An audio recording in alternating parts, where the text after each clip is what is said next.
Here is a real mix-up. It's the story of a cemetery mix-up.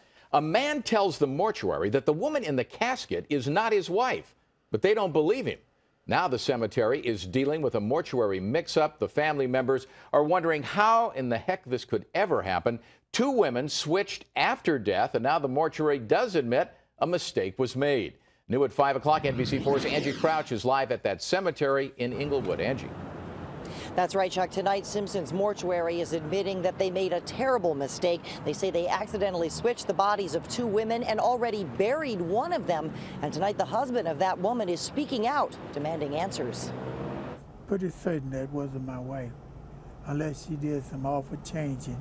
73-year-old Evans Davidson says he tried to tell officials at Simpson's Mortuary that the woman in the casket at his wife's funeral last month was not his wife of 51 years, Darlene Davidson, but they convinced him he was wrong. It wasn't my wife, and I knew it, but it got where they just overwhelmed me and told me that's the way it was, and that's what happens after they are embalmed. A few days after Darlene Davidson was buried, Evans got a call from the mortuary telling him maybe he was right after all, because another family was now claiming a mix-up as well, and his wife's body might still be at the mortuary. I didn't know what to think. I said, well, am I going to identify a body? My wife's supposed to be buried already.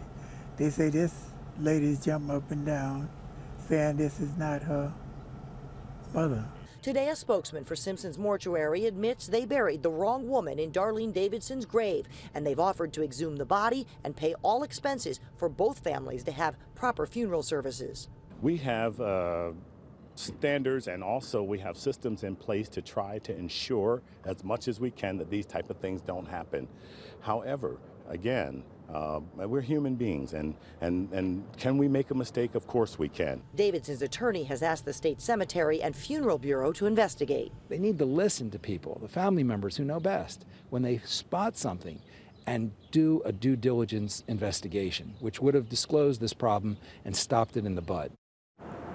Simpson's Mortuary says they're also doing their own investigation to try and determine how the mix-up happened. The Davidsons say they plan a second funeral service later this week, and the family of the other woman has not been publicly identified, but the funeral department says they are working with that family to do a proper burial for her. We're live in Inglewood tonight. Angie Crouch, NBC4 News.